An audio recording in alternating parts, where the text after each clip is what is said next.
Kapon tayo guys. Ano? Yan. Kapon ng girder. Preparation para sa slab. Yan. Wala pa yung ating cantilever. Bale, sa gitna muna tayo nag-umpisa guys. Para yung sunod na mga cantilever natin. Yan.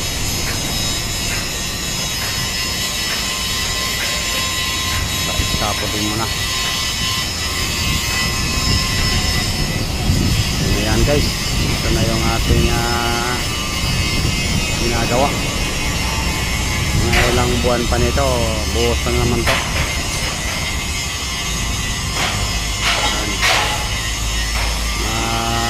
Dalawang linggo buhos na to. Ano? Mahaba kasi ito hanggang doon yan guys. Yung sa gitna natin hindi pa tayo nag-scaffold dyan kasi kulang pa ng girder yan. Bali isang girder ang kulang dyan hanggang doon yan guys. Hanggang doon